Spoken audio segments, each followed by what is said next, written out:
जैसे बहुत से भगत देखे, उनकी प्रार्थनाएं भी आती हैं और वैसे भी मिलते समय भी कहते हैं जी मैंने गलती कर दी। अपने अभी बता रही थी एक बहन कि मैंने अपनी भाई के नाम ले रखा था, मैंने उसको कह दिया कि तू ठीक हो जा, तेरी बीमारी मेरा लग जा। वह ठीक होगी मेरा लगी। माँ फिर ये पंगा क्यों मोल लो तुम?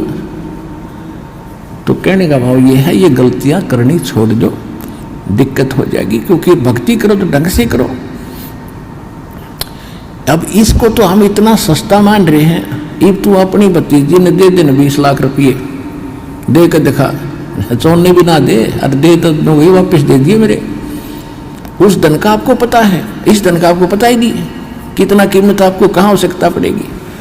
तो इसलिए ये सारा कुछ ज्ञान देकर आपको सतर्क किया जा रहा है कि कहाँ आप फाउल होते हैं, कहाँ आप मार खाते हो और कौन सा धन कितना कीमती आपका है और इसको आपने कैसे सुरक्षित रखना है ताकि मोक्ष आपको प्राप्त हो सके। जैसे बहुत से भगत देखे, उनकी प्रार्थनाएं भी आती हैं और वैसे भी मिलते समय भी कहते हैं जी मैंने गलती कर दी।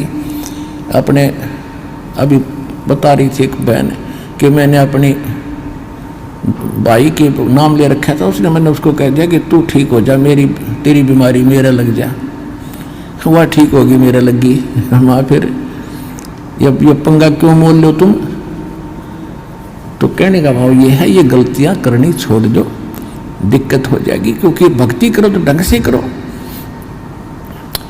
अब इसको तो हम इतना सस्ता मान रहे हैं। अब तू अपनी भतीजी ने दे देना 20 लाख रुपये, दे के दिखा, चौने भी ना दे, अरे दे तो वही वापस दे दिए मेरे। उस धन का आपको पता है, इस धन का आपको पता ही नहीं कितना कीमत आपको कहाँ आवश्यकता पड़ेगी। तो इसलिए ये सारा कुछ ज्ञान देकर आपको सतर्क किया जा रहा है कि कहाँ आप फाउल होते हैं, कहाँ आप मार खाते हो और कौन सा धन कितना कीमती आपका है और इसको आपने कैसे सुरक्षित रखना है ताकि मोक्ष आपको प्राप्त हो सके। आज का जो प्रसंग चल रहा था वहाँ तो स्टार्ट भी नहीं हो पाया था। आज का सत्संग प्रारंभ यहाँ से हुआ था कि परमात्मा पाने के लिए हमने अपने सद्ग्रंथों को ही आधार बनाना है। और सद्ग्रंथ कौन से हैं? श्रीमद् भगवद गीता और पवित्र चारों वेद, और जो ज्ञान परमात्मा स्वयं आकर अपने मुख कमल से बोलता है। श्रीमद् भगवद गीता अध्याय नंबर 4 के श्लोक नंबर 32 में कहा है कि इन यज्ञ धार्मिक अनुष्ठानों की विस्तार के साथ जो जानकारी, यज्ञों की, यज्ञ माने धार्मिक अनुष्ठानों की विस्तार के साथ जानकारी सच्चिदानंद घन ब्रह्म के मुख कमल से बोली हुई वाणी में, सच्चिदानंद घन ब्रह्म की वाणी में कही गई है विस्तार के साथ। और उसको जानने के बाद सभी कर्मों से मुक्त हो जाएगा। उसको तत्व ज्ञान कहते हैं, जो भगवान स्वयं आकर बताते। चौथे अध्याय के 34वें श्लोक में कहा कि उस तत्व ज्ञान को जो सच्चिदानंद घन पूर्ण परमात्मा स्वयं आकर बताता है, उसको तू किसी तत्वदर्शी संत के पास जाकर समझ, उनको दंडवत प्रणाम करने से।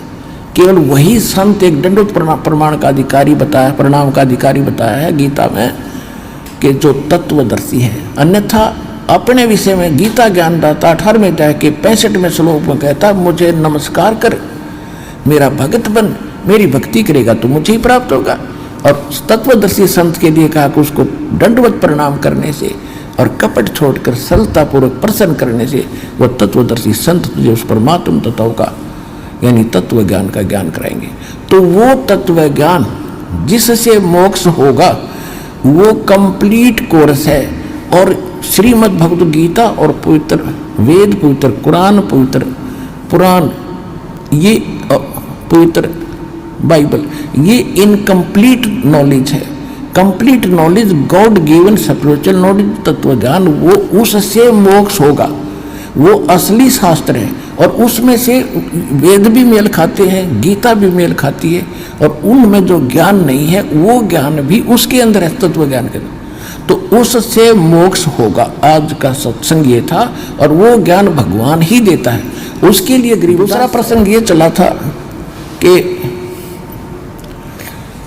किसने देखा भगवान?